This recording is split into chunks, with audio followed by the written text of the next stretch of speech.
கர்த்தருடைய நாமத்திற்கு மகிமை உண்டாகட்டும். மறுபடியும் இப்படி ஒரு பரவசமூட்டும் ஒரு இன்ட்ரெஸ்டிங் பிளேஸ்ல உங்களை சந்திப்பது சந்தோஷம். ஆமென். கர்த்தருடைய சமூகத்தில் மீட் பண்றதே ஒரு சந்தோஷம். வாலிபர்களுக்கு தெரியும் டீ கடையில் மீட் பண்றது எவ்வளவு இன்பமானது என்று. இல்லை ஃப்ரெண்ட்ஸ் எல்லாம் டீ டீ சாப்பிட போலாமா?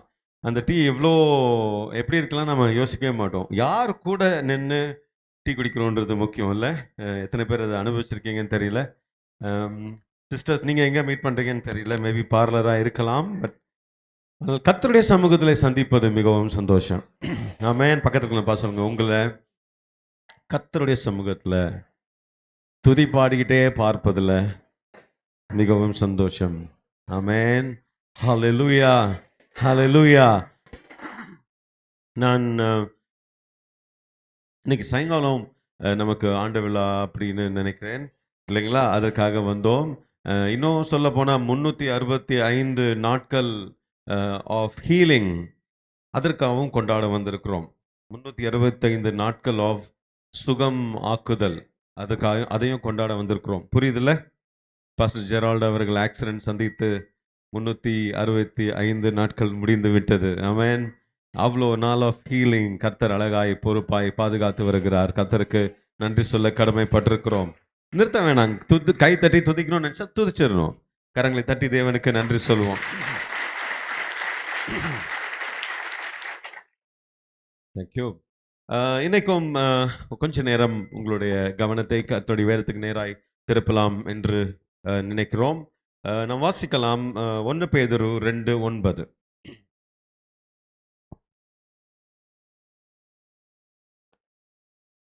உங்களை அந்தகாரத்தினின்று தம்முடைய ஆச்சரியமான ஒளியினிடத்திற்கு வரவழைத்தவருடைய புண்ணியங்களை அறிவிக்கும்படிக்கு தெரிந்து கொள்ளப்பட்ட சந்ததியாயும் ராஜரீகமான ஆசாரிய கூட்டமாயும் பரிசுத்த ஜாதியாயும் அவருக்கு சொந்தமான ஜனமாயும் இருக்கிறீர்கள். இந்த வசனம் யாருக்கு எழுதப்பட்டிருக்கு அப்படின்னு சொல்லணும்னா, நம்ம அதில் இருக்கிற அந்த அர்த்தங்களை கொஞ்சம் ஆழமாய் பார்க்கலாம்.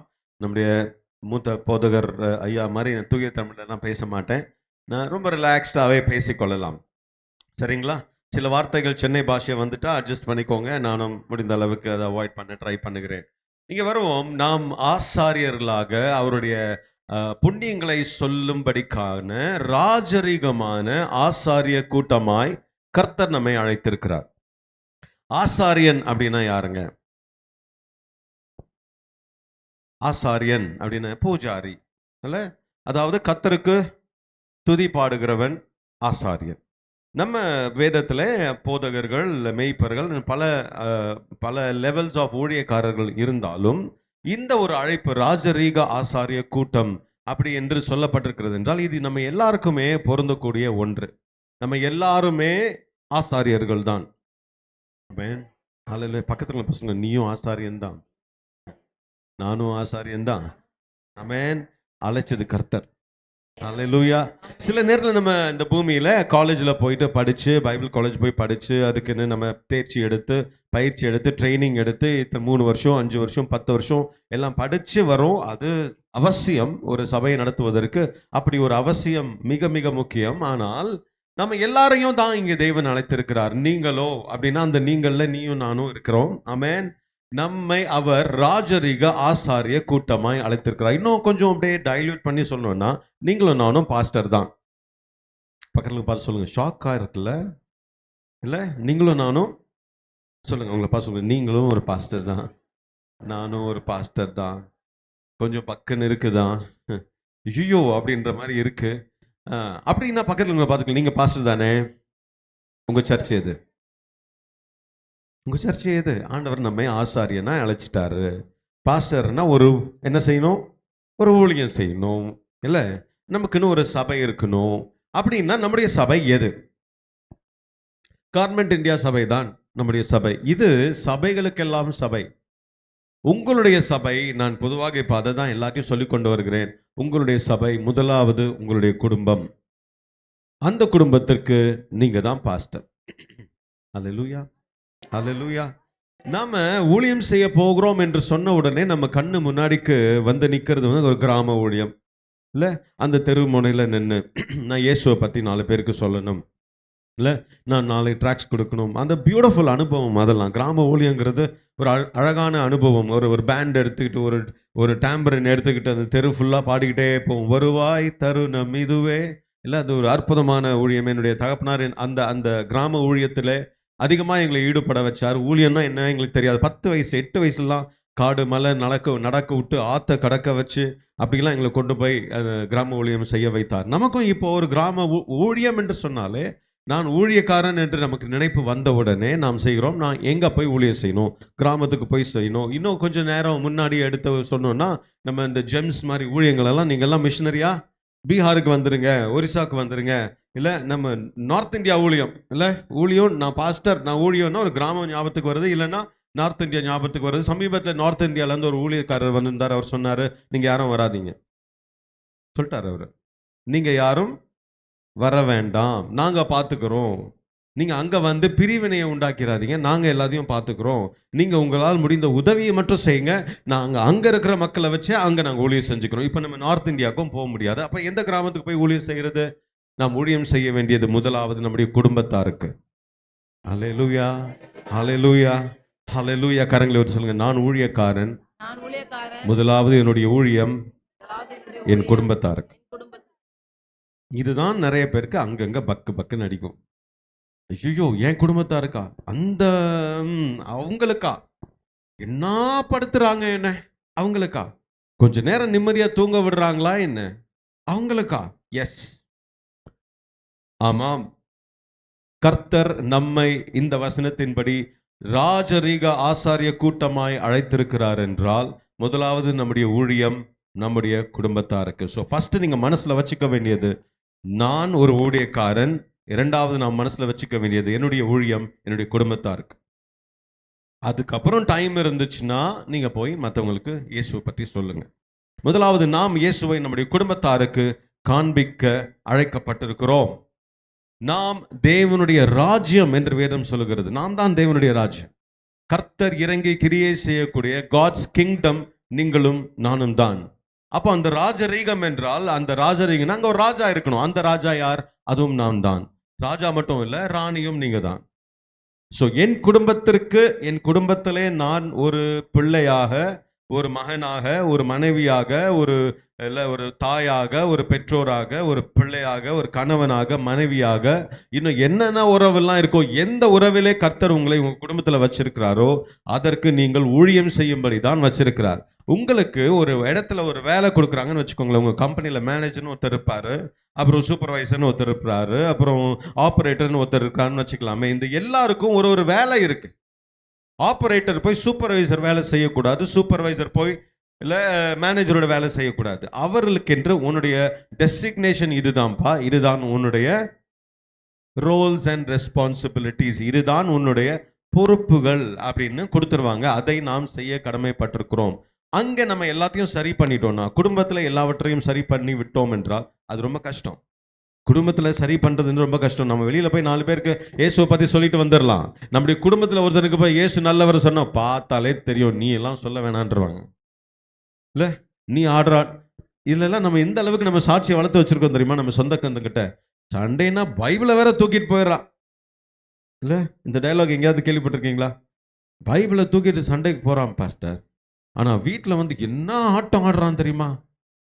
அப்புறம் நம்ம யாரும் நம்முடைய தனிப்பட்ட ரகசியங்கள் அறியாத மற்றவரிடத்திலே இயேசு நல்லவர்னு சொல்றது ஈஸி.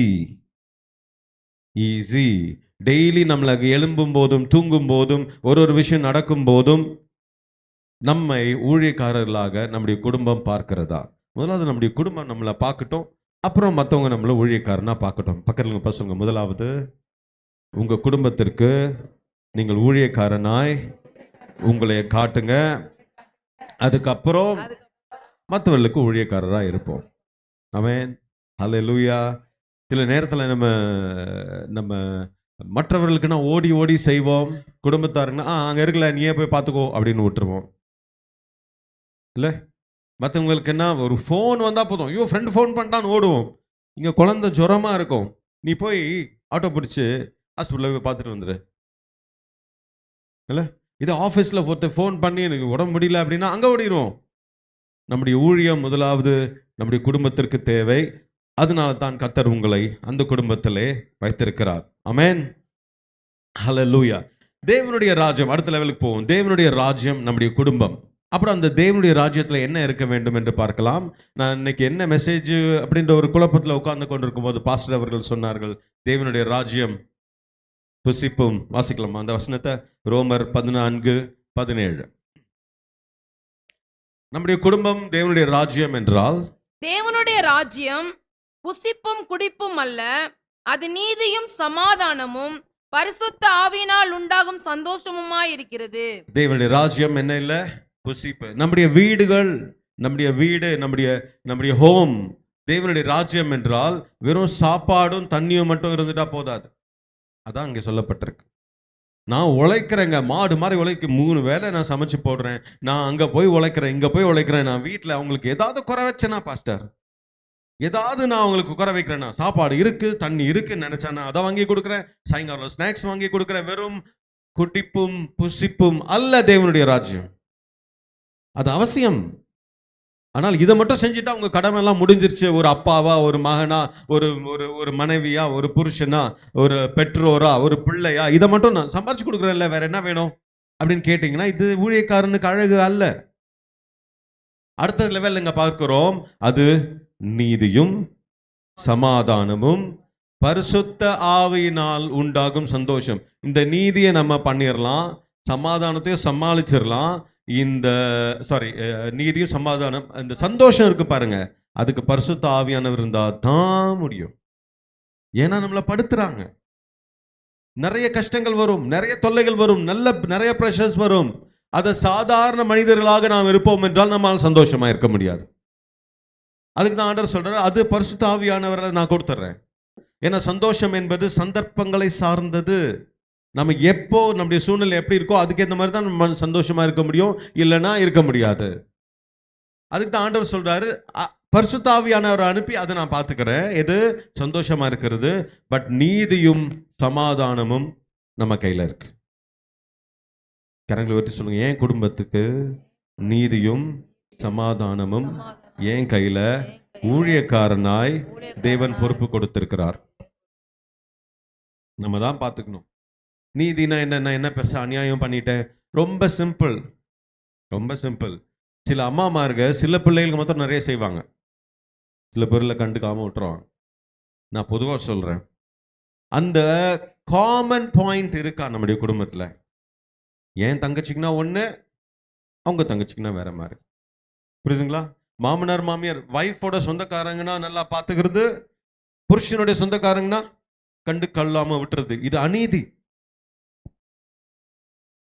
ஏன் அம்மாவனா வேற மாதிரி பார்த்துக்கிறது, அவங்க அம்மா வேற மாதிரி, மூத்த பிள்ளைனா வேற மாதிரி, இளைய பிள்ளைனா வேற மாதிரி, தான் தம்பினா வேற மாதிரி, அவங்களோட தம்பினா வேற மாதிரி. இது அநீதி. அது அப்போது தேவனுடைய ராஜ்யம் அல்ல.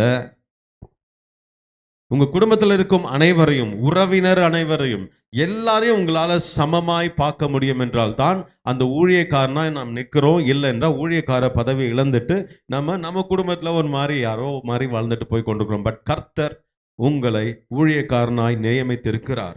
உலகத்துல பல கோடி குடும்பங்கள் இருக்குங்க.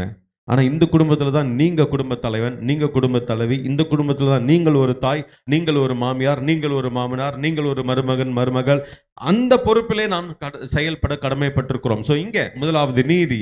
பாரபட்சம் பார்க்காதீங்க. அது சாப்பாடா இருந்தாலும் டீ காஃபியா இருந்தாலும், see to that both of them எல்லாருக்கும் சமமா இருக்கான்னு பாருங்க. நம்பர் 2, சவுல் சொல்லுகிறார், கூடுமான மட்டும் என்னால் ஆன மட்டும் எல்லாரோடும் சமாதானமாய் இருக்க நாடுங்கள் அப்படின்னு சொல்லியிருக்கிறார்.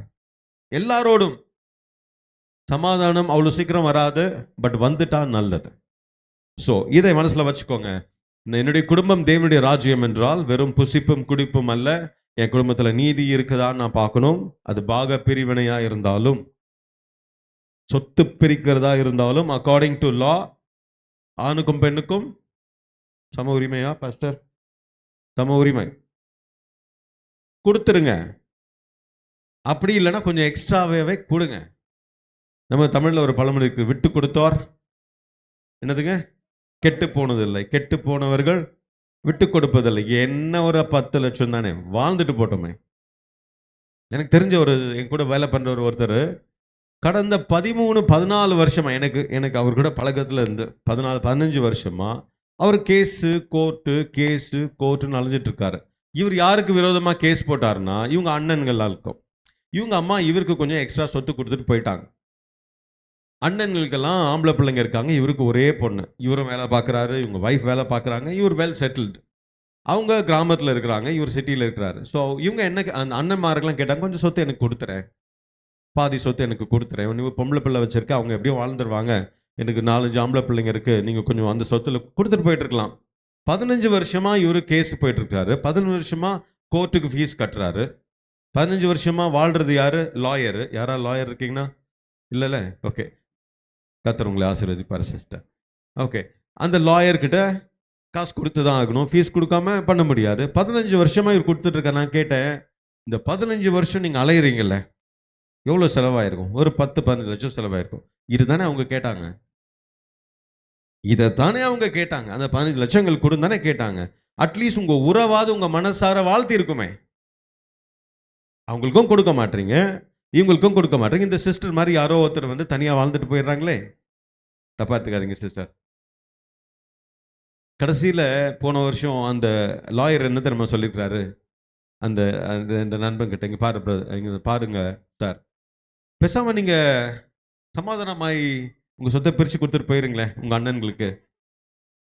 எப்போ 15 லட்சம் சாப்பிட்டுட்டு அப்புறம் சொல்றாரு, ஆலோசனை கொடுக்குறாரு, நீங்க பேசாம சமாதானமாவே போயிருங்களேன் அப்படின்னு. இது நடுவில் இவங்க அம்மா இறந்த உடனே அண்ணன்களாம் சேர்ந்து சொத்துக்காக இந்த மகன் அம்மாவை கொண்டுட்டான்னு கேஸும் போட்டாங்க. இப்போ இவர் இன்னும் பிரச்சனை நிற்கிறாரு. இங்க எங்க ஆரம்பிச்சிருந்த பிரச்சனை? அம்மா எல்லாத்தையும் சமமா பிரிச்சு கொடுத்துருக்கணும், அங்க அநீதி நடந்தது. இப்போ யார் வரைக்கும் பாதிக்கப்படுகிறது? இன்னும் இவருடைய பிள்ளைங்க வரைக்கும் போகும் பகை. ஆரம்பிச்சு வைத்தது யாரு? குடும்பத்துல ஒரு சின்ன ஒரு வேற்றுமை, ஒரு சின்ன காஃபி ஜூஸ், ஒரு சின்ன எக்ஸ்ட்ரா ஒரு பீஸ் ஆஃப் சிப்ஸ், இதுதான் பிரச்சனையில போய் முடியும். ஸோ உங்க குடும்பத்துக்கு நீங்கள் ஊழியக்காரர்கள் என்றால் என்ஷோர் தட் உங்க குடும்பத்துல நீதி இருக்கிறது, சமாதானம் இருக்கிறது, ஆவியானால் உண்டாகும் சந்தோஷம் இருக்கிறது என்று பார்க்கிறோம். அப்படி உங்கள் குடும்பத்திற்கு நீங்கள் அநீதி செய்கிறவர்களாயும் சமாதானத்தை கெடுக்கிறவர்களாயும் சந்தோஷத்தை கொடுக்காதவர்களாயும் இருப்பீர்கள் என்றால் வேதம் சொல்லுகிறது உங்களுக்கு ஐயோ. அப்படி ஒரு வசனம் இருக்கா? வாசிக்கலாம். மத்தேயு 23:13. தேவனுடைய ராஜ்யத்தை யாரும் நுழையக்கூடாதபடிக்கு அதை பூட்டி போடுகிறவர்களுக்கு ஐயோ. வாசிக்கலாம். மாயக்காரராகிய வேத பாரகரே, பரிசேயரே, உங்களுக்கு ஐயோ, மனுஷர் பிரவேசியாதபடி பரலோக ராஜ்யத்தை பூட்டி போடுகிறீர்கள். பரலோக ராஜ்யத்தை நான் சொன்னேன், ஆரம்பத்திலே சொன்னேன், நம்முடைய குடும்பம் தேவனுடைய ராஜ்யம் இல்லைங்களா? அப்ப அந்த ராஜ்யத்தை ராஜ்யமா இருக்க விடாமல் நாம் கெடுக்கிறோம் என்றால், எது அநியாயம் பண்ணிக்கிட்டு சமாதானத்தை கெடுத்துக்கிட்டு குதர்க்கமா பேசிக்கிட்டு குத்தி குத்தி பிரிச்சு விட்டுக்கிட்டு இருப்போம் என்றால் வேதம் சொல்கிறது நமக்கு என்னதுங்க? ஐயோ. ஆண்டவர் ராஜ்யமாய் கொடுத்திருக்கிறார். உங்களால அமைதியாவது இருக்க முடியும் என்றால் அமைதியா இருந்துருங்க. இல்ல உங்களால் சந்தோஷத்தையும் சமாதானத்தையும் நீதியும் நியாயத்தையும் குடும்பத்தில் நிலைநாட்ட முடியும் என்றால் நாட்டுங்கள். ஆனால் எதிர்மறையா போயிட்டு ஐயோவை வாங்கி வச்சுக்காதீங்க.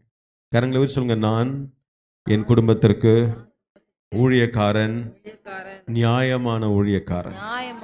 ஹல்லேலூயா. நான்லாம் இல்லைங்க, என் அப்பா தான், என் அம்மா தான் அப்படிலாம் இல்லை. இந்த குடும்பத்தில் இருக்கிற எல்லாருமே ஊழியக்காரர்கள் தான். அந்தந்த ரோல் மட்டும்தான் மாறுது. இப்போ சபைக்கு எப்படி ஒரு மூத்த போதகர், அப்புறம் இன்னொரு போதகர், அப்புறம் ஒரு பாஸ்டர் அம்மா, அப்புறம் மியூசிஷியன்ஸ் அப்புறம் இருக்காங்க, அப்புறம் மூப்பர்கள் இருக்காங்க. ஒவ்வொருத்தருக்கும் ஒரு பொறுப்பு இருக்குல்ல. எல்லாம் ஊழியம் தானே. அதே தான் குடும்பத்தில். பிள்ளையா இருந்தாலும் நீ ஊழியக்காரன். வரும் அடுத்த குறிப்புக்கு போகலாம். ஸோ குடும்பத்திலே சமாதானத்தை கெடுக்கிறவர்களுக்கு ஐயோ என்று சொல்லப்பட்டிருக்கிறது. நாம் அதில் மிக மிக கவனமாய் இருக்க வேண்டியது அவசியம்.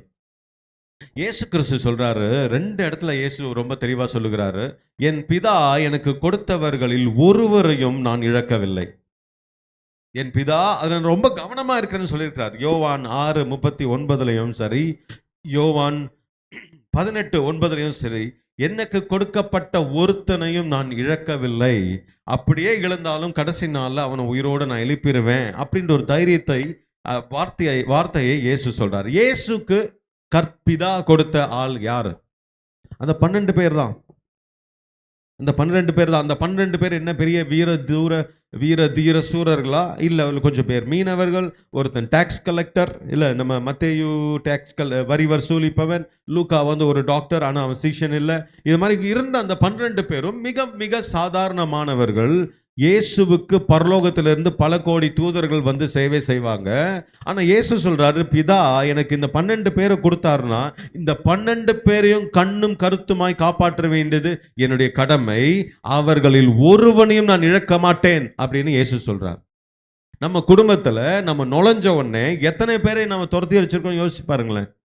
நம்ம குடும்பத்துல ஒரு குடும்பத்திற்குள்ளே நாம் திருமணம் ஆகி போகும்போது அது வரைக்கும் அண்ணன் தம்பி ஒரே சட்டையை போட்டுட்டு ஒரே தட்டுல சாப்பிட்டுட்டு தான் இருந்திருப்பான். நீங்க அந்த குடும்பத்துக்குள்ள போனதுக்கு அப்புறம் அந்த குடும்பம் இன்னும் அப்படிதான் இருக்கிறதா, இல்ல வெளியே போயிருச்சா, இல்ல இன்னும் அண்ணன் தம்பி பேசிக்காமலே ஓடிட்டாங்களா? வெறும் அண்ணன் தம்பி மட்டும் சும்மா சொல்லுகிறேன். பட் எந்த உறவை நாம் நிலைநாட்ட அந்த குடும்பத்திற்குள் நுழைந்தோமோ அதை விட்டுட்டு இப்ப அங்க பிரிவினை உண்டாக்கி வச்சிருக்கிறோமா? இயேசு சொல்றாரு, God my father gave me 12 பேரை கொடுத்தார். அந்த 12 பேரும் வெவ்வேறு திசையில இருந்து வந்தவங்க. அவங்க 12 பேரையும் நான் காப்பாத்திட்டேன். அது one of the biggest achievement of Yesu. Yesu செய்த ஒரு பெரிய அச்சீவ்மெண்ட் அது ஒன்று. 12 பேர் எனக்கு நான் கொடுத்தாரு, நான் காப்பாத்துறேன். 5 பேரை தானே உங்க குடும்பத்தில் கொடுத்தாரு. 5 பேர் தானே, 6 பேர் தானே, 7 பேர் தானே, அவ்வளவுதானே. அதுல இருக்கிற எல்லாரையும் ஒன்றாய் வைத்துக் கொள்ள வேண்டியது, கரங்களை வச்சு சொல்லுங்க, என்னுடைய கடமை. கரங்களை வச்சு சொல்லுங்க, என்னுடைய கடமை. என் குடும்பம் ஒற்றுமையாய் வாழ வைப்பதற்கு தேவன் அந்த குடும்பத்தில் என்னை வைத்தார். அது என்னுடைய கடமை. இந்த கடமையை நீங்க அக்செப்ட் பண்ணிட்டீங்கன்னா போதும், அதை செய்வதற்கான அத்தனை கிருபைகளையும் அத்தனை ஞானத்தையும் கர்த்தர் தருவார். ஆமென். ஹலோ. ஒரு சூப்பர்வைசருக்கு ஒரு பவரை கொடுக்குறாங்கன்னா, நீ இந்த வேலையெல்லாம் செய்யணும்னா அதற்கேற்ற காரியங்களையும் அதிகாரத்தையும் அந்த கம்பெனி கொடுக்கும். அவர் என்ன பண்ணணும்? நான் சூப்பர்வைசர்ன்றதை ஏத்துக்கணும். அதே மாதிரிதான் உங்களுக்கும், நான் என் குடும்பத்திற்கு நான் ஊழியக்காரன்ற எண்ணத்தை நீங்கள் மனதில் ஏற்றுக்கொள்வீங்கன்னா அதுக்கு செய்வதற்கான அத்தனை கிருபைகளையும் காலை தோறும் அவருடைய கிருபை. புரியுதா? எதுக்கு? இந்த ஊழியத்தை செய்வதற்கு தான். இயேசு சொல்றார், எனக்கு கொடுத்த அத்தனையும் நான் மிகவும் அழகாய் அருமையாய் பார்த்து கொண்டேன். நம்ம பரலோகத்துக்கு போயிட்டு ஆண்டவர்கிட்ட இப்படி சொல்ல முடியுமா? ஆண்டவரே, நீர் எனக்கு கொடுத்த உறவுகளை நான் பார்த்துக்கிட்டேன். நீருக்கு எனக்கு என்ன குடும்பம்னு ஒன்று கொடுத்தீங்கல்ல, அந்த குடும்பத்திற்கு நேராக நிறைய பேர் உடைந்து போன உறவுகள் எல்லாம் நான் அந்த குடும்பத்துக்கு போறதுக்கு முன்னாடி பிரிந்திருந்த உறவுகள் எல்லாம் நான் ஒன்றாய் சேர்த்தேன் அப்படின்னு சொல்ல முடியுமா? நம்ம கிறிஸ்தவர்களாகிய நாம் ஒரு விஷயத்த இது பண்ணிட்டோம். அது என்னன்னா, நம்ம ரட்சிக்கப்பட்ட உடனே ரட்சிக்கப்படாதவர்களை வேற்று கிரகவாசிகளை போல நடத்திட்டோம். அவங்களுக்கு நமக்கு சம்பந்தமே இல்லை. அவங்க வீட்டில் ஒரு ஃபங்க்ஷன் கூப்பிட்டுருப்பாங்க, போயிட்டு ஒரு ஜெபம் பண்ணுவாங்க. ஐயோ, நாங்கெல்லாம் வர்றது இல்லை பிரதர், நாங்களாம் வர மாட்டோம், நீங்க ஏதோ பண்றீங்க, எங்களுக்கு அதெல்லாம் பிடிக்காது, அதனால நாங்க வர மாட்டோம் அப்படின்னு நீங்க சொல்ல சொல்ல அவங்களுக்கு உங்க மேல கோபம் வரல, உங்க தெய்வமாகிய இயேசுவின் மேலதான் கோபம் வரும். இப்ப யாரு அந்த குடும்பத்தை பிரிச்சது? அந்த தெய்வம் பிரிச்சிச்சு. நல்லா தானே இருந்தான், ஒன்னா தானே பிறந்தோம், ஒன்னா தானே வளர்ந்தோம், திடீர்னு அவன் இயேசு ஏத்துக்கணும்னு என்ன வெறுக்க ஆரம்பிச்சிட்டானே அப்படின்னு யார் மேல கோபம் வரும்? இயேசு மேல கோபம் வரும். அவர்கள் அப்படியே இருந்தாலும் அவர்களை நேசிக்கும் பக்குவம் நமக்கு வர வேண்டும். ஆமென். கரங்களை உயர்த்தி சொல்லுங்க, யார்? கரங்களை உயர்த்தி சொல்லுங்க, யார்? என் உறவிலே யார் எப்படி இருந்தாலும் அப்படியே அவர்களை நேசிக்க தேவரீர் எனக்கு கிருபை பாராட்டும். இது ஒரு பயங்கரமான ஜெபம்.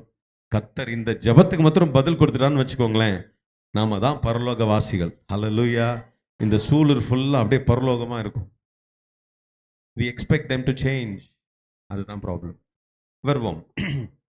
ஸோ நம்ம பரலோகத்துக்கு போய் கர்த்தரிடத்தை கேட்கும்போது அவர் நம்மை பார்த்து, ஆமா நான் உனக்கு கொடுத்தது எல்லாத்தையும் நீ பத்திரமா கொண்டு வந்துட்ட அப்படின்னு சொல்லுவாரா என்பது நம்முடைய மனதிலே பதியக்கூடிய காரியமாய் இருக்கட்டும். இது எப்பொழுது? தேவனுடைய ராஜ்யமாய் நம்முடைய குடும்பம் இருக்கும்பொழுது. அடுத்ததாக இயேசு கிறிஸ்து சொன்னது என்னன்னா, நான் மெய்யான, நானே நல்ல மெய்ப்பன், நானே நல்ல மெய்ப்பன் அவர் சொல்லியிருக்கிறார். மெய்ப்பனுடைய கருத்து என்ன? ஒரு குடும்பத்திற்கு நான் ஊழியக்காரன் முதலாவது பார்த்தோம். அந்த ஊழியக்கார வரிசையில தான் நாம் இந்த தேவனுடைய ராஜ்ய காரியங்களை பார்த்தோம். இரண்டாவது நாம் பார்க்க போகிறது என் குடும்பத்திற்கு நான் மெய்ப்பன். கரங்களை சொல்லுங்க, என் குடும்பத்துக்கு நான் மெய்ப்பன். அல்லேலூயா. நல்ல மெய்ப்பன் தன் ஆடுகளுக்காய் என்ன கொடுக்குறான்? ஜீவனை. என்ன கொடுக்குறான்? இன்னைக்கு வீட்டுக்கு போறோம், உயிரை வாங்குறோம். உயிர் கொடுக்கறது வேற, உயிரை வாங்குறதுன்னா என்ன பிரதர்? ஏன் தான் என் உயிரை வாங்குறியோ அப்படி சொல்லுவோம். அப்படின்னா என்ன? போட்டு தாளிக்கிறதுன்னு நாங்க சென்னையில சொல்லுவோம். அதுக்கு உங்களுக்கு என்ன மீனிங் தெரியல. போட்டு வறுத்தெடுக்கிறது. உட்காந்தா ஏன் உட்காந்த, நின்னா ஏன் நின்ன, திரும்பி பார்த்தா ஏன் லெஃப்ட்ல திரும்பி பார்த்த, ரைட்ல ஏன் திரும்பி பார்க்கல. இது பேர் தான் என்னது? உயிரை வாங்குறது. ஆனால் நல்ல மெய்ப்பன் தன் ஆடுகளுக்காய் ஜீவனை கொடுக்கிறான். அப்படின்னா நீங்க உடனே போய் உங்க ஜீவனை கொடுத்துருங்க நான் சொல்லல. எத்தனை பேர் டெய்லி வேலைக்கு போயிட்டு வரீங்க? ஜென்ஸ் மாத்திரம் கேட்கிறேன், அப்புறம் உங்களை கேட்கிறேன். எத்தனை பேர் வேலைக்கு போயிட்டு வரீங்க? Very good. வேலைக்கு சென்று வீட்டுக்கு திரும்புகிற ஒவ்வொரு ஆணும் ஒவ்வொரு பெண்ணும் கூட, ரைட்டா, பைக்லயோ இல்ல கார்லயோ எதுலயோ போயிட்டு வரீங்கன்னா உயிரோடு விளையாடிட்டு தான் வரீங்க. ஒரு முறை நம்ம பைக்ல போகணும்னா திரும்பி வருவோமான்றதே தெரியாது. என்ன நடக்கும்னே தெரியாது. ஏன் நம்ம அவ்வளவு ஓடுறோம்? என் குடும்பத்துக்காக. சோ தினமும் வேலைக்கு சென்று வருகிற ஒவ்வொரு சகோதரியும் ஒவ்வொரு சகோதரனும் மெய்ப்பனாக அந்த வேலையை அழகா செய்யறீங்க. மெய்ப்பன் தன் ஆடுகளுக்காய் ஜீவனை பணயம் வைக்கிறான். நீங்க அதை பண்றீங்க, கர்த்தர் உங்களை நிச்சயமாக அதற்கேற்ற ஆசீர்வாதங்களை நிரப்புவார். வேலைக்கு போகாம வீட்டுல இருக்கும் எத்தனை பேர்? அதுல சமைக்கிறவங்க எத்தனை பேர்? Right, wonderful. நீங்களும் உங்கள் உயிரை பணயம் வைக்கிறீங்க. ஒவ்வொரு முறையும் நீங்க கேஸ் ஸ்டவ் ஆன் பண்ணும்போது அது வெடிக்காம இருக்கு பாருங்க. என்ன சொல்றீங்க? யோசிச்சு பாருங்க. அது கேஸுங்க. நீங்க அந்த கேஸ் ஸ்டவ் ஆன் பண்ணிட்டு ஒரு 3 செகண்ட் விட்டு லைட்டர் அடிச்சிங்கன்னா அதுக்குள்ள கேஸ் பரவி இருக்கும். ஒரு பஃப்னு ஒரு நெருப்பு வரும். ஏன் நான் இதை பண்றேன்? எதுக்கு நெருப்போட விளையாடுறோம்? நம்முடைய குடும்பத்திற்காக. ஸோ மெய்ப்பனாக இந்த சமையல் விஷயத்திலையும் இந்த வேலை செய்கிற விஷயத்திலையும் நீங்க உங்க ஜீவனை அர்ப்பணிக்கிறீர்கள். கர்த்தர் உங்களை ஆசீர்வதிப்பாராக. ஆனா இன்னும் நிறைய விஷயங்கள் இருக்கு. ஒரு மெய்ப்பன் சிறந்த மெய்ப்பன் அப்படின்னு சொல்லணும்னா நம்ம யாரை தான் கேட்கணும்? ஒரு மெய்ப்பன் சிறந்த மெய்ப்பனா அப்படின்னா நம்ம யாரை கேட்கணும்? ஆட்டை தானே கேட்கணும். என்ன சொல்றீங்க பிரதர்? ஒரு ஆடு கிட்ட தான் நம்ம கேட்கணும். எப்பா ஆடே நீ சொல்லு, ஆடோ இல்ல மாடோ இல்ல பண்ணியோ இல்ல, அதுகிட்ட தான் போய் கேட்கணும். அதுதான் சொல்லும் எது என்னுடைய மெய்ப்பன் நல்லவனா இல்லையா என்று. இல்ல, அப்போ நம்ம நேரா திருப்பலாம். நீ சங்கீதம் 23 அது ஆக்சுவலா பார்க்க போனா ஒரு ஆடு பாடுற சங்கீதம். கர்த்தர் யார் சொல்ல முடியும்? இது ஆடு பாடுற சங்கீதம் தான். ஆனா தாவீது எழுதிட்டார். அவரு இந்த தாவீது ஆடு கூடவே இருந்து இருந்து இருந்து இருந்து பழகி அவர் ரொம்ப இந்த ஆடாவே மாறிட்டாருன்னு நினைக்கிறேன்.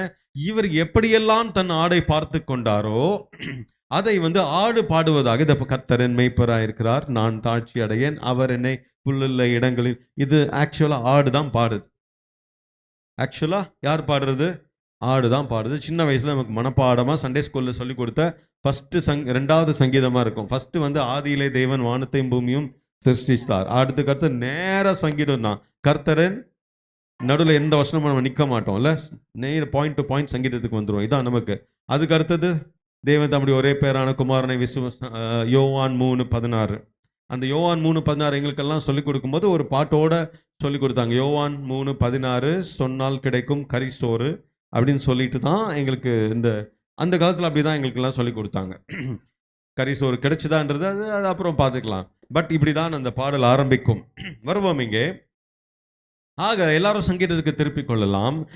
இந்த ஆடு இதையெல்லாம் கர்த்தரிடத்துல இருந்து எதிர்பார்க்கிறது அப்படின்னு பார்ப்போம். அப்படி நம்முடைய குடும்பத்திற்கு நாம் மேய்ப்பர்களாய் இருப்போம் என்றால் நம்முடைய குடும்பத்தினர், நம்முடைய மனைவி, நம்முடைய கணவன், நம்முடைய பிள்ளைகள், நம்முடைய பெற்றோர், நம்முடைய கூட பிறந்தவங்க, இவங்க எல்லாம் இந்த பாட்டை பாட முடியுமான்னு யோசிக்கணும். நான் மேய்ப்பன் என்றால் நான் இதையெல்லாம் என் குடும்பத்துக்கு செய்யணும். நம்பர் 1, கர்த்தர் மேய்ப்பராயிருக்கிறார், நான் தாழ்ச்சி அடையேன். எத்தனை பேர் சின்ன வயசுல இந்த நான் தாழ்ச்சி அடைவேன் அப்படின்னு சொல்லியிருக்கீங்க? நான் சொல்லியிருக்கேன். ஏன்னா தெரியாது, தமிழ் தெரியாது. அடையேனுக்கும் அடைவேனுக்கும் ஒரு குட்டி வித்தியாசம் தான்ல. ஸோ நான் தாழ்ச்சி அடையேன். நம்முடைய குடும்பத்தார் இப்படி நாம் மேய்ப்பனாக இருக்கும்போது இந்த வார்த்தையை சொல்ல முடியுமா என்பதை நீங்கள் உறுதிப்படுத்த வேண்டும். You should ensure that your family is provided thoroughly. உங்க குடும்பத்திற்கு தேவையான அத்தனை காரியங்களையும் நீங்கள் செய்தவராக இருக்க வேண்டும். இல்லை நான் பிள்ளை தானே, நான் மனைவி தானே, நான் இது தானே அது தானேன்னு சொல்லாதீங்க. கர்த்தர் உங்களை மெய்ப்பராய் வைத்திருப்பார் என்றால் யூ ப்ரொவைட். மெய்ப்பராய் இருப்பீங்கன்னா நான் தாழ்ச்சி அடையன்னு உங்க பிள்ளை சொல்லணும். Provide everything. நம்பர் 2, அவர் என்னை புல்லுள்ள, அடுத்த வசனம், அவர் என்னை புல்லுள்ள இடங்களில் மேய்த்து. ஆடு சொல்லுது, என் மேய்ப்பன் என்னை புல்லுள்ள இடத்துக்கெல்லாம் கூட்டு போவார். அப்படின்னா மே மாசம்னா நம்ம எங்க கூட்டு போனோம்? மூணாறு, கொடைக்கானல். சென்னைக்காரங்களுக்கு இருக்கிற ஒன்னே ஒன்று ஊட்டி. எங்களுக்கு கோயம்புத்தூர்னாலே கொழுகுலுன்னு ஆயிரும், ஏன்னா பக்கத்துல ஊட்டி, ரைட்டுங்களா? ஸோ இங்கெல்லாம் கூட்டு போங்க, அது உங்க வசதி. பட் பசும்புல் அல்லது பைம்புல் இடங்களிலே அவர் என்னை மேய்த்து என்றால், அந்த புல் இருக்குன்னா அது வெறும் புல்வெளி மட்டும்தான், அங்க புதர்கள் இருக்காது. there is nothing hidden. இங்க புதரோ இல்ல மரமோ இருக்கும் என்றால் அங்கதான் நரியோ இல்ல எதிரி மிருகங்களோ ஒளிஞ்சிட்டு இருக்கும். எப்போ நம்ம ஆடை அட்டாக் பண்ணோம்னு தெரியாது. அதனால ஒரு நல்ல மேய்ப்பன் என்ன பண்ணுவாரு? ஓப்பன் பிளேஸ், ஒளிவு மறைவு இல்லாத ஒரு இடத்திலே கொண்டு போய் விடுவார். உங்க பிள்ளைகள், உங்க மனைவி, உங்க புருஷனை சேஃபான பிளேஸ்ல வச்சிருக்கிறோமா? ஆர் தே ப்ரொடெக்டட்? பசும்புல் அங்க தேவையானதெல்லாம் கிடைக்கும். But at the same time அங்க ஆபத்து நிறைந்த இடத்திலே அவர்களை கொண்டு போய் விடுகிறோமா? இல்ல உங்க குடும்பம் சேஃபான பிளேஸ்ல தான் இருக்கா? சிலர்லாம் திடீர்னு குடும்பத்தை கூட்டிட்டு அந்த ஊருக்கு போயிடுவாங்க. திரும்ப அங்க இருந்து ஒரு வருஷம் ட்ரை பண்ணி பார்ப்பாங்க, செட் ஆகலாம், அடுத்த ஊருக்கு போயிடுவாங்க. திரும்ப அங்க ஒரு 2 வருஷம் இருந்து செட் ஆக பார்க்கலாம், அங்க ஒரு போயிடுவாங்க. பிள்ளைகளுடைய மன நிலைமை யோசிச்சு பாருங்க. எங்க தான் அவங்க ஃப்ரெண்டை உருவாக்குவாங்க? Where will they find a good friend? ஓடிக்கிட்டே இருக்கிறோம். அப்போ அவங்க ஃப்ரஸ்ட்ரேட் ஆகி அவங்க வேற மாதிரி மாறும்போது நம்ம ஐயோ என் பிள்ளை தறி கட்டி போயிருச்சே, இல்லை இவங்க அப்படி ஆயிட்டாங்களே, இவங்க அப்படி போயிட்டாங்களே, நான் அப்படி பக்தியா தானே வளர்த்தேன், அப்புறம் புலம்பி அதற்கு பிரயோஜனம் இல்லை. பைம்புல் இடத்துல, where it is open and green, opportunities இருக்கிற இடம், நல்ல சந்தர்ப்பங்கள் இருக்கிற இடத்துக்கு உங்க குடும்பத்தார்களை நீங்க நடத்த வேண்டும். நல்ல ஆப்பர்ச்சுனிட்டி எங்கெல்லாம் சந்தர்ப்பம் இருக்கோ பாருங்க, அங்க போய் செட்டில் ஆகுங்க. இவங்க சொல்லிட்டாங்க, அவங்க சொல்லிட்டாங்க, இது எங்க பூர்வீக சொத்து, அதனால இங்கே தான் நாங்க மாட்டிக்கிட்டு முழிக்கணும் அவசியம் இல்லை. அது உங்க பூர்வீகத்தார் வாழ்ந்தாங்க. பட் ஆஸ் ஒரு மெய்ப்பனாய் உங்க குடும்பத்திற்கு நீங்கள் ஆப்பர்ச்சுனிட்டிஸ், அங்க பைம்புல், பசும்புல். கண்ணுக்கு தெரிஞ்ச வரைக்கும் பாஸ்டருடைய சொந்த ஊரான வாகமன் போயிருந்தோம். அங்கே எனக்கு ரொம்ப பிடிச்ச இடம்னா ஒரு இது மொட்டை அப்படின்னு சொன்னாங்க ஒரு இடம். ஒரு 50 மலை இருக்கு, குட்டி குட்டி மலை 50 இருக்கும், கண்ணுக்கு எட்டுன தூரம் வரைக்கும் இருக்கும். அதுல வெறும் புல்லு தான் இருக்கு, எதுவுமே இல்லை, வெறும் புல். கண்ணு குளிர்ச்சியா இருக்கு, ஏறி இறங்கி போய்கிட்டே இருக்கலாம். பசும்புல், nothing is hidden, good opportunities, நல்ல சந்தர்ப்பங்கள், நல்ல வசதி வாய்ப்புகள் இருக்கிற இடத்துல உங்கள் குடும்பத்தாரை நீங்கள் கொண்டு போய் விட வேண்டியது அவசியம். அதுதான் ஒரு நல்ல மெய்ப்பனுக்கு அழகு. மூன்றாவதாக, அமர்ந்த தண்ணீர் அண்டையில் என்னை கொண்டு போய் விடுகிறார். பாடுறது யாருங்க? ஆடு. உங்க குடும்பம் இதை பாடுமா அப்படின்னு கவனத்தில் வச்சுக்கிட்டே வாங்க. அமர்ந்த தண்ணீர் என்றால் ஸ்டில் வாட்டர்ஸ் அப்படின்னு சொல்லப்பட்டிருக்கு. இன்னொரு விதத்தில் சொல்லணும், களங்கம் இல்லாத தண்ணி. உள்ள காசு போட்டா தெரியணும் அந்த தண்ணிக்கு அடியில் என்ன மீன் நீந்துதா இல்லை என்ன இருக்குன்னு தெரியணும். அப்படின்னா ஒளிவு மறைவு இல்லாத வாழ்க்கை, ஒரு கிளாரிட்டி ஆஃப் த ஃபியூச்சர் உங்க பிள்ளைங்களுக்கு நீங்க கொடுக்கணும். அடுத்து உங்கள் வாழ்க்கையிலே நீங்கள் செய்ய வேண்டிய பிளான் என்ன? உங்க பிள்ளைங்களுக்கு எதிர்கால திட்டம் என்ன வச்சிருக்கீங்க? புரியுதுங்களா? உங்க பிள்ளைங்க எந்த ஸ்கூல்ல சேர்க்கணும்னு வச்சிருக்கீங்க, என்ன காலேஜ்ல படிக்கணும்னு வச்சிருக்கீங்க. இன்னைக்கு ஒன்று பேசிட்டு உன்னை அதில் சேர்த்துடலாம்ப்பா அப்படின்னு இன்னைக்கு ஒன்று சொல்லிட்டு நாளைக்கு அல்ல அது வேணா உன்னை இங்க போட்டுடலாம்ப்பா. இதுதான் கலக்கம், இது குழப்பம் நிறைந்த இடம். ஆனால் என்னுடைய மேய்ப்பனாகிய கர்த்தர் என்ன சொல்றது தெரியுமா? I will take you to still waters. அங்க அமைதி இருக்கும், அங்க தெளிவு இருக்கும், குழப்பம் இருக்காது. சில புருஷன்லாம் காலையில் எழுந்துட்டு நான் இன்னைக்கு இங்கே வேலைக்கு போகலான்னு இருக்கேன், நான் இவ்வளோதான் செட்டில் ஆகலான்னு இருக்கேன், இந்த ஊரில் தான் இருப்பாரு. ஒரு 5 நாள் கழிச்சு வேணாமா அங்கே போயிட்டு அங்கே செட்டில் ஆயிடலாமா அப்படின்பாரு. வேண்டாம். பிள்ளைகளிடத்துல பேசும்போதும், பெற்றோரிடத்துல பேசும்போதும், உங்கள் உறவிடத்துல பேசும்போதும் அங்கே ஒளிவு மறைவு இல்லாமல் ஒரு தெளிவு இருக்கட்டும். ஏனென்றால் நீங்கள் குடும்பத்தின் மேய்ப்பர். நீங்கள் குடும்பத்தின் மேய்ப்பன். நீங்களே கலக்கி விட்டு இல்ல குழப்பி விட்டு அதுக்கப்புறம் அதில் தெளிவில் அவர்கள் பார்க்க முடியாது. ஆஸ் அ ஃபேமிலி ஹெட், வெறும் குடும்ப தலைவனுக்கு மட்டும் சொல்லல, ஒரு குடும்பத்தில் இருக்கிற அத்தனைகளுக்கும் சொல்லுகிறேன், நீங்கள் நல்ல மேய்ப்பர்கள் என்றால் ஃபால்ஸ் ஹோப் கொடுக்காம உங்க பிள்ளைங்களை வளருங்க. பொய்யான நம்பிக்கை கொடுக்காதீங்க. அதை வாங்கி கொடுத்துட்றேன் அப்படின்னு சொல்றது, அதுக்கப்புறம் வேணாம் அப்படின்னு சொல்றது, இதெல்லாம் அவங்க மனதிலே தாக்கத்தை ஏற்படுத்தும். அது மனைவியா இருந்தாலும் புருஷனாக இருந்தாலும். உங்கள் ஆம் ஆம் என்றும் உங்கள் இல்லை இல்லை என்றும் இருக்கட்டும். முடியும்னா முடியும்னு சொல்லுங்க, இல்லைன்னா இல்லைன்னு சொல்லுங்க. அதுதான் தெளிந்த தண்ணீர், அமர்ந்த தண்ணீர். You can see everything. என்னுடைய அப்பா இங்கே இப்படி இருக்காருன்னா அங்கேயும் அப்படிதான் இருப்பார். என் அம்மா இங்கே எப்படி இருக்காங்கன்னா அங்கேயும் அப்படிதான் இருப்பாங்க. எங்க அம்மா வீட்டில் எப்படி பேசுவாங்களோ அப்படிதான் வெளியிடத்துலையும் பேசுவாங்க. எங்க தாத்தா பாட்டி இப்படி இருக்கும்போது உங்க அப்பன் அறிவு கெட்ட வேண்டான்னு தாத்தா பாட்டி நம்முடைய பிள்ளைகிட்ட சொல்லிடுவாங்க. அப்புறம் நம்ம போகும்போது நம்முடைய அப்பா அம்மா அறிவாளிடா அப்படிம்பாங்க நம்மளை. இப்போ இந்த குழந்தைக்கு என்ன இருக்கும்? பொய் காரிடா நீ அப்படின்னு அவங்கள பார்த்து சொல்ற மாதிரி இருக்கும். புரியுதுங்களா? என்ன நடக்குதுங்க? அப்போ பொய் சொல்லுவது தவறு இல்லை போல இருக்கு. எங்க தாத்தா பாட்டி சொல்றாங்க, எங்க அப்பா அம்மாவை சொல்றாங்க, அப்போ பொய் சொல்றது தப்பு இல்லை. யார் இந்த வேலையை ஆரம்பிச்சு விட்டது?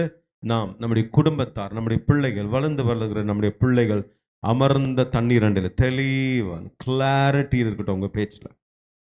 நான் ஏற்கனவே சொல்லியிருக்கேன்னு நினைக்கிறேன், நைட்டெல்லாம் குழந்தைங்க கிட்ட நம்ம வந்து அவங்க தப்பு இவங்க தப்பு, அதாவது அந்த பிரதர் இருக்கார்ல, இந்த சிஸ்டர் இருக்கார்ல, அவங்க அப்படி பண்ணிட்டாங்கல்ல அப்படின்னு நம்ம நல்லா பிள்ளைங்க முன்னாடி பேசிடுவோம். அவங்க தூங்குறாங்கன்னு நினைச்சுதான் நம்ம பேசியிருப்போம். அதுங்க நம்மளோட டபுள் உஷார். எல்லாத்தையும் கேட்டுட்டு கேட்காத மாதிரி அசையாம இருப்பாங்க. திடீர்னு கூப்பிட்டு பாருங்க, அப்படிம்பாங்க. ஐயோ இவ்வளோ நேரம் அப்போ நம்ம பேசலாம் கேட்டுட்டு தான் இருந்தியானா? கேட்கலையே அப்படிம்பாங்க. எல்லாத்தையும் கேட்டுட்டு ரெக்கார்ட் பண்ணி ஓடிக்கிட்டு இருக்கும். அவ்வளோ கேவலமா நீங்க அவங்கள பத்தி பேசிட்டீங்கன்னு வச்சுக்கலாமே. அடுத்த நாள் காலையில் அந்த குடும்பம் அவங்க வீட்டில் ஏதோ நல்லதுக்கு ஒரு வெட்டிங் இன்விடேஷன் வச்சு உங்க வீட்டில் கொடுக்கறதுக்கு வராங்க. அதே ஆள் நைட் ஃபுல்லாக நீங்கள் தப்பாக பேசுனீங்கல்ல, அதே ஆள் அடுத்த நாள் உங்க வீட்டுக்கு அவங்க வீட்டில் ஒரு நடக்கிற கல்யாணத்துக்கு இன்விடேஷன் கொடுக்கறதுக்கு உங்க வீட்டுக்கு வராங்கன்னு வச்சுக்கலாம். நீங்களும் இருக்கீங்க, உங்க பிள்ளையும் இருக்கு. நீங்க என்ன சொல்லுவீங்க? பிரைஸ் லார்ட் வாங்க, நேத்து கூட உங்களை பத்தி தான் பேசிட்டு இருந்தோம் சொல்லுவீங்க தானே? உட்காருங்க, என்ன சாப்பிட்றீங்க? பிள்ளை மனசுல என்ன ஓடும்? பிள்ளைங்க மனசுல என்ன ஓடும்? நேத்து கூட தான் பேசிட்டு இருந்தோம், ஆனா எது அக்கல் உங்களை எங்க அம்மா லூஸ்ன்னு சொன்னாங்க, முடிஞ்சிச்சு. அது ஒண்ணும் இல்லை, நான் இப்படா சொன்னேன், இவன் அப்படிதாங்க லூசு பையன் ஏதாவது பேசிட்டு இருப்பான். பிள்ளையும் கேவலப்படுத்தி நாமளும் கேவலமாகி, ஏன் அமர்ந்த தண்ணீர் அண்டையிலே விடுகிற நல்ல மெய்ப்பனாக நாம் தவறிவிட்டோம். ஸோ இன்னைக்கு ஆரம்பிச்சிடும். இட் இஸ் அது ஒன்றும் பெரிய விஷயம் இல்லை. இன்னையிலேருந்து ஆரம்பிப்போம். Let there be clarity in whatever you do. நான்காவதாக, அவர் என் ஆத்துமாவை தேற்றி. யோசிச்சு பாருங்க, ஒரு ஆடு எப்போ ஃபீல் ஆச்சுன்னே தாவீதுக்கு தெரியாது.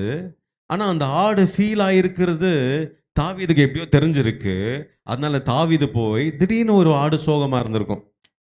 இது யோசிச்சு பாருங்க, எவ்வளோ டீப்பா இருக்கு. யோசிச்சு பாருங்களேன், ஒரு ஆடு ஏதோ துக்கமா இருக்கிறத ஃபீல் பண்ணிப்பான். ஒரு 100 ஆடு 200 ஆடு இருக்குன்னு வச்சுக்கலாமே, அதுல ஏதோ ஒரு ஆடு அப்படி மெல்லமா நடந்து போகுது. ஏதோ இவன் பார்த்துருப்பான், நேத்து நல்லா ஓடிட்டு இருந்துச்சு இந்த ஆடு, என்ன ஆச்சு தெரியலையே அப்படின்னு அந்த ஆட்டுக்கிட்ட போய் பேசியிருக்கான் போல. அதனாலதான் இந்த வார்த்தை சொல்கிறார், அவர் என் ஆத்துமாவை தேற்றி. இவன் அந்த ஆடை பிடிச்சி தனியா கூட்டு போய், என்ன ஆச்சு, ஏன் எனக்கு டல்லா இருக்க அப்படின்னு கேட்டு, அது சொல்ல, இல்லை நான் இந்த ஒரு புல்லு இருந்துச்சு அழகா இருந்துச்சு சாப்பிடலான்னு போனேன், அவன் வந்து சாப்பிட்டுட்டு போயிட்டான்னு சொல்லியிருக்கமா இருக்கும். தெரியல என்னன்னு தெரியல. பட் லுக் அட் திஸ் மெய்ப்பன், ரொம்ப அழகா டைம் எடுத்து அந்த 100-500 ஆட்டுல ஒரு ஆடு துக்கமா இருக்கிறத ஃபேஸை பார்த்து போய் உட்காந்து அதன் ஆத்துமாவை தேற்றுகிறான். ஆனா நம்முடைய வைஃபை சாப்பிட்டு 3 நாள் ஆச்சு. நீ சொன்ன வார்த்தையில நம்முடைய வைஃப் சாப்பிட்டு 3 நாள் ஆயிருக்கும். அவங்க சோகமா இருக்கான்னு கூட நமக்கு தெரியாது. நீங்க திட்டுல அவர் வந்து டீயே குடிக்காம 5 நாள் ஓட்டிட்டு இருக்கிறாரு. ஆனா அவர் சோகமா உம்முன்னு வராரு, உம்முன்னு போறாரு. சிலர்லாம் எப்படி தெரியுமா, அவரு கஷ்டப்படுறாரு. அவங்க யாரோ மாமியாரோ இல்ல மாமனார் யாரோ குடும்பத்துல ஒருத்தவங்க துக்கமா இருக்காங்க தெரிஞ்சும் தெரியாம போறது, கல் நெஞ்சக்காரர்கள் அப்படின்னு வேதம் அதுக்கு பேர் கொடுத்திருக்கு. புரியுதுங்களா? If you can't attend to an emotional need for someone in the family, நம்ம அந்த குடும்பத்துக்கு மெய்ப்பன் இல்லை அப்படின்னா கர்த்தர் நமக்கு கொடுத்த ஊழியத்தை நம்ம சரியா செய்யல அப்படின்னா நம்ம பரலோகத்துக்கு போகும்போது ஆண்டவர் சொல்லுகிறாரு, அப்புறம் பொங்கல் அக்கிரமக்காரரே நம்மளை ஒதுக்கி விட்டுருவார். அப்படிதானே வேதம் சொல்லுகிறது. எது நம்முடைய குடும்பத்துல சோகமா இருக்கிற நம்முடைய பிள்ளையோ மாமியாரோ இல்ல மாமனாரோ இல்ல மருமகனோ அவங்க ஏதோ என்னமோ ஃபீல் பண்றாங்களே, என்ன ஆச்சுன்னு தெரியல, ஒரு 5 நிமிஷம் உட்கார்ந்து என்னம்மா பிரச்சனை, நீங்க அந்த பிரச்சனையை தீர்க்கவே வேணாம், முடியவும் முடியாது. ஆனா அவங்க பிரச்சனையை சொல்லும் போது காது கொடுத்து கேட்டா போதும். அவ்வளவுதான். that is all they expect from us. அவர் என் ஆத்துமாவை தேற்றி அப்படின்னு சொல்லப்பட்டிருக்கு.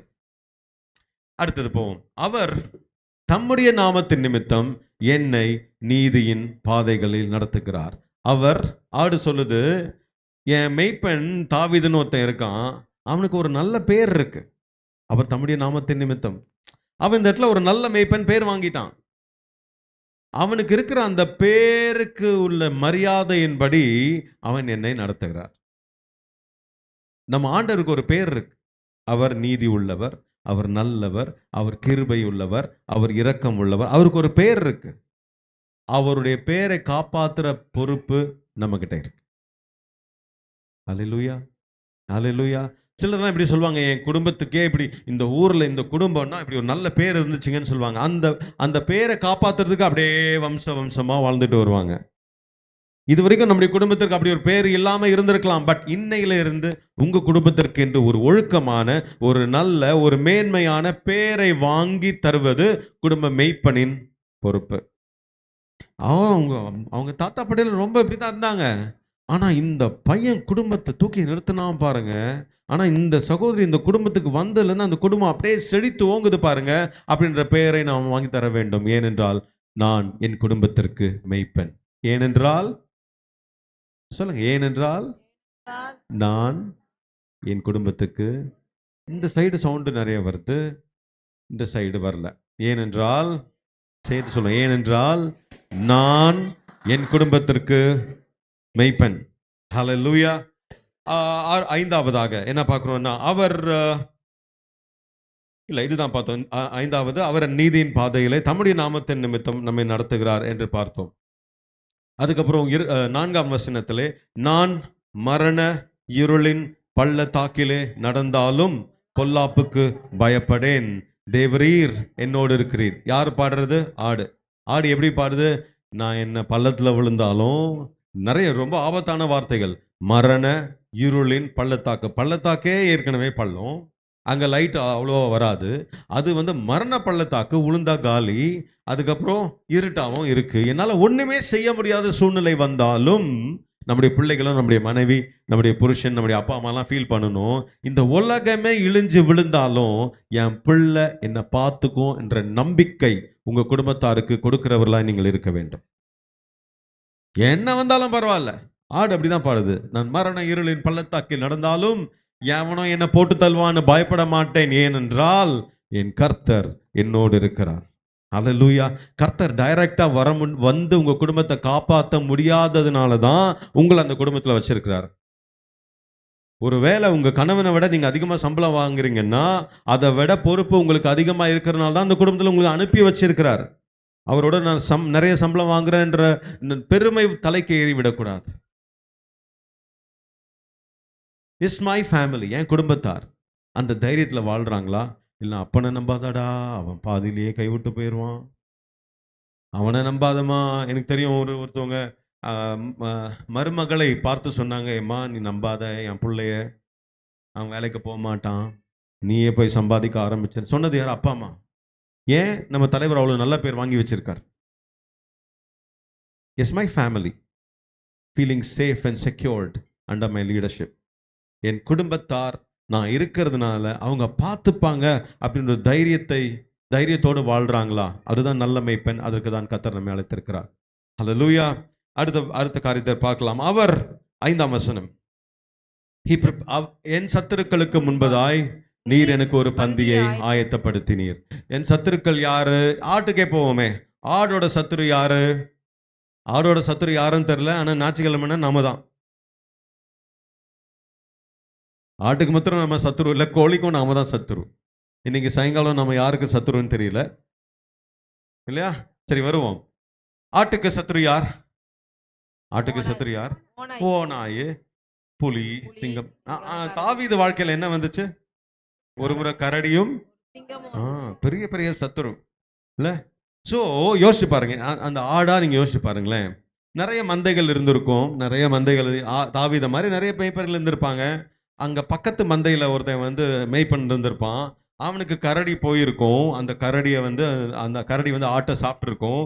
அப்போ அந்த மெய்ப்பன் வந்து பயந்து போய், அப்பா நீ ஒரு ஆட்டோட ஓடி போயிருன்னு கரடியை பார்த்து ஆட்டையும் கொடுத்துட்டு இவன் மற்ற மந்தையை காப்பாத்தி இருப்பான். ஆனா இந்த தாவீதின் ஆடு சொல்லியிருக்கும், நான் பயப்பட மாட்டேன், நான் பயப்பட மாட்டேன். ஏனென்றால் ஒரு முறை கரடி வந்துச்சு, ஒரு முறை சிங்கம் வந்துச்சு, ஏன் மெய்ப்பன் தாவீது இருக்கான் பாருங்க, கிழிச்சு போட்டான் இல்ல. அதானே. சோ இங்க எப்படி யோசிச்சுங்க, எந்த சிங்கமும் எந்த கரடியும் இந்த ஆட்டை சாப்பிட நினைத்ததோ, அந்த சிங்கமும் அந்த கரடியும் தூரத்துல இருந்து பார்த்துட்டு இருக்கும்போது தாவீது ஆட்டுக்கு புல்லு கொடுத்துட்டு இருக்காருல. அதானே இந்த வசனம். என் சத்துருக்களுக்கு முன்பதாய் நீர் எனக்கு ஒரு பந்தி அறுப்பத்தினா, யாரு இந்த ஆட்டை சாப்பிடணும்னு நினைக்கிறாங்களோ அவங்களுக்கு முன்னாடி சாப்பிட வைக்கிறவர் தான் என்னுடைய மேய்ப்பர். ஹல்லேலூயா, ஹல்லேலூயா, ஹல்லேலூயா. They wanted to finish him. யாரு? அந்த சிங்கம், கரடி, ஓனாய் எல்லாம் இந்த ஆட்டை எப்படா சாப்பிடலான் இருக்கும்போது மெய்ப்பனாகிய நம்முடைய கர்த்தர் இந்த ஆட்டுக்கு இங்க புஷ்டியான ஆகாரத்தை போட்டு கொண்டிருக்கிறார். எப்படி வயிறு எரிஞ்சிருக்கும் யோசிச்சு பாருங்க அந்த கரடிக்கும் சிங்கத்துக்கும். என்னை சாப்பிட நினைத்தவர்களுக்கு முன்பதாய் எனக்கு சாப்பாடு. ஆமேன். எத்தனை பேர் சொல்றீங்க ஆமேன்? உங்க குடும்பத்தை எப்போது விழுங்கலாம், எப்போ அவங்களுக்கு கெட்ட பேர் கொடுக்கலாம், எப்போ அவங்க தவறுவாங்க, அவங்க குற்றத்தை பிடிச்சி அவங்கள கேவலப்படுத்தலான்னு பார்த்துக்கிட்டவர்களுக்கு முன்பதாய் உங்க குடும்பத்தை தலை நிமிர்ந்து வாழ பண்ண வைக்க வேண்டியவர்கள் நீங்கள் தான். காத்துக்கிட்டு இருக்கான், பல பேர் காத்துட்டு இருக்கான். எப்போ நம்ம பிள்ளை மேல அவதூறு போடலாம், நம்முடைய மனைவி மேல கெட்ட பேரை போடலாம், அதுவா அவங்க மாமியாரை பார்த்துக்கலாம், இவன் மோசமானன்னு பேசிக்கிட்டே இருக்காங்க பாருங்க. ஒரு மெய்ப்பனாகிய நீங்கள் உங்கள் குடும்பத்திற்கு நல்ல பெயரையும் தைரியத்தையும் வாங்கி தர அழைக்கப்பட்டிருக்கிறீர்கள். அடுத்ததாக, என் தலையை அவர் எண்ணெயால் அபிஷேகம் பண்ணுகிறார். உங்க குடும்பத்தார் அபிஷேகம் பெற்றிருக்காங்களா அப்படி நீங்க பார்க்கணும். உங்க குடும்பத்தாருக்கு பரிசுத்த ஆவியானவரை பற்றி சொல்லிக் கொடுக்கணும். உங்க குடும்பத்தாருக்கு நீங்கள் கர்த்தருக்கு அடுத்த காரியங்களை கற்றுக் கொடுக்க வேண்டும். ஃபோர்ஸ் பண்ணாதீங்க, பட் கற்றுக் கொடுத்து காட்டுங்க. பிரசங்கம் பண்ண வேண்டாம், பட் வாழ்ந்து காட்டுங்க. புரியுதுங்களா? மெய்ப்பனுடைய கடமை. கடைசியாக, என் பாத்திரம் நிரம்பி வழிகிறது. உங்க குடும்பத்திலே சந்தோஷமும் சமாதானமும் எல்லா நன்மைகளும் நிரம்பி வழிவதற்கு நீங்கள் காரணமாய் இருக்க வேண்டும். இது மிக மிக மிக மிக அவசியம். சரிங்க, என் குடும்பத்துல நான் இழந்துட்டேன், நிறைய பேர் இழந்துட்டேன், நான் தனியா மாட்டிக்கிட்டேன், என் குடும்பத்துல நான் தான் தனியா இருக்கிறேன், சிங்கிள் மதரா, சிங்கிள் பேரண்டா குழந்தையை வளர்த்தெடுக்க வேண்டியது என்னுடைய பொறுப்பு, எல்லாமே என் தலையில தான் இருக்கு, எனக்கு ஆதரவே இல்லை, எனக்கு யாருமே இல்லை என்று ஒரு நினைப்பிலே நீங்கள் வாழ்வீர்கள் என்றால், ஒரே ஒரு உதாரணத்தை மட்டும் உங்களுக்கு நான் சொல்லி போகிறேன். வசனத்தை மட்டும் சொல்றேன், நீங்க வீட்டில் போய் படிச்சுக்கோங்க. ஆதியாகமம் 16ஆம் அதிகாரம், ஆதியாகமம் 21ஆம் அதிகாரம், ஆதியாகமம் 37ஆம் அதிகாரம். ஆதியாகமம் 16 கர்த்தர் ஆபிரகாமுக்கு ஏற்கனவே 15ஆம் அதிகாரத்திலேயே ஆபிரகாமுக்கு கர்த்தர் தரிசனமாகி உனக்கு சந்ததியை கொடுப்பேன்னு சொல்லிட்டார். ஆனா ரொம்ப நாள் குழந்தை பிறக்காதனால சாரால் என்ன பண்றாங்க, ஹாகாரை பிடித்து அவளுக்கு மனைவியாக கொடுக்குறாங்க. அப்போ ஒரு குழந்தை பிறக்கிறது. அப்போ ஒரு பிரச்சனை வருகிறது. பிரச்சனை வந்த உடனே ஆகாரை துரத்தி விட்டுறாங்க. ஆகாருக்கு இது கிடைக்காத ஒரு வாழ்க்கை. ஆகார் கனவுல கூட நினைத்ததில்லை தன்னுடைய மாஸ்டருக்கு மனைவியா மாறிடுவா அப்படின்னு. தன்னுடைய எஜமானுக்கு மனைவியாக மாறிட்டாங்க. அவள் எதிர்பார்க்காத ஒரு ஆசீர்வாதம்.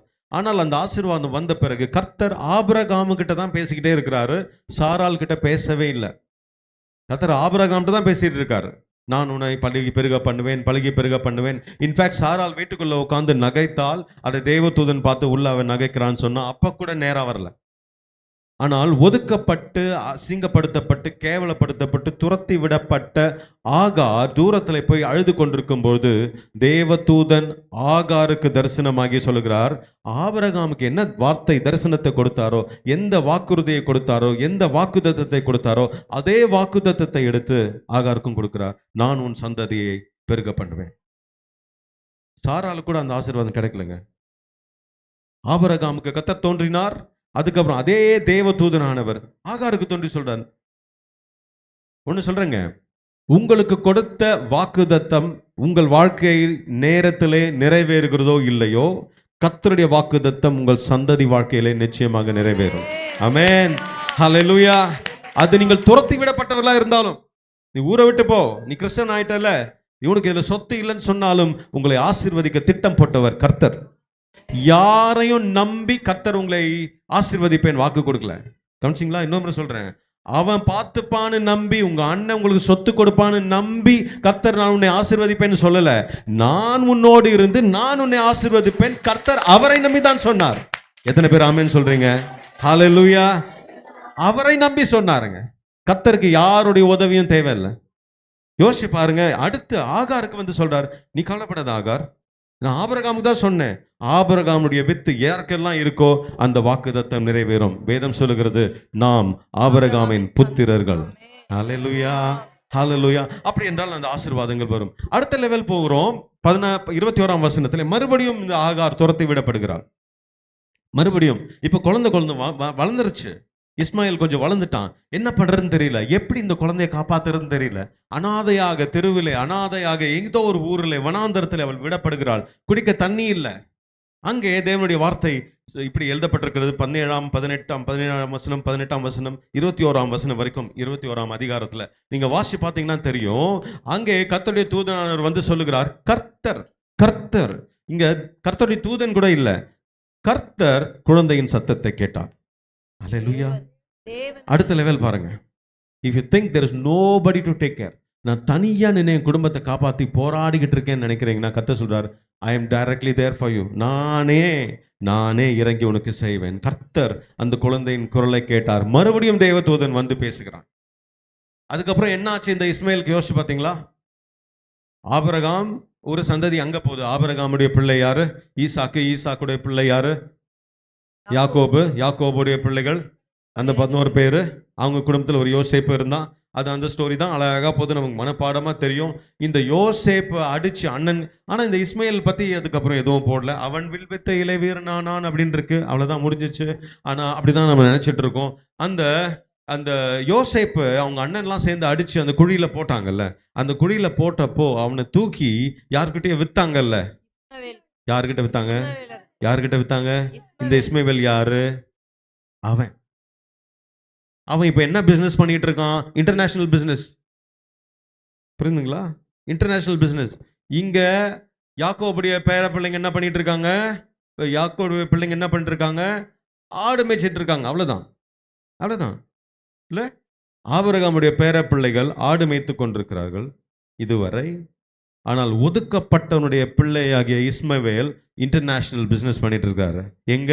ஒரு நாட்டுல போய் ஒரு பொருளை வாங்கி இன்னொரு நாட்டுல போய் விற்கிற அளவுக்கு அவன் வளர்ந்து விட்டான். இஃப் யூ உங்க குடும்பத்துல உங்களை ஒதுக்கிட்டாங்க, எங்களுக்கு எந்த சொத்தும் கொடுக்கல, எங்களை அவமானப்படுத்தி அசிங்கப்படுத்தி விட்டுட்டாங்க, நாங்க வேற ஊர்ல வந்து வாழ்ந்துகிட்டு இருக்கோம், அவமானம் தாங்க முடியாம வந்துட்டோம் அப்படின்னு நீங்க ஃபீல் பண்றீங்கன்னா, இன்னைக்கு நீங்க தான் சந்தோஷமா இருக்க வேண்டிய ஆள். ஏனென்றால் பரலோகத்துடைய பார்வை உங்க மேல இருக்கு. ஹல்லேலூயா. பரலோகத்துடைய தரிசனம் உங்க மேல இருக்கு. ஹல்லேலூயா. ஒருவேளை உங்கள் வாழ்நாளிலே தேவனுடைய ஆசீர்வாதத்தை நீங்கள் பார்க்கலனாலும் கவலைப்படாதீங்க. வாக்குத்தத்தத்தை மெயின்டைன் பண்ணுகிறவர் கர்த்தர். கொடுத்தது கர்த்தர், அதை நிறைவேற்ற போகிறது கர்த்தர். ஏற்ற காலத்திலே அனைத்தையும் செய்து முடிக்கும் ஆற்றல் உள்ளவர் அவர். அவர் நினைத்தது, சொல்லுங்க, அவர் நினைத்தது ஒரு நாளும் தடைபடாது.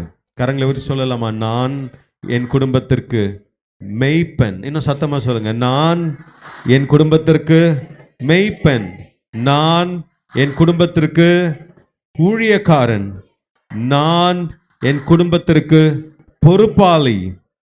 ஆமென்.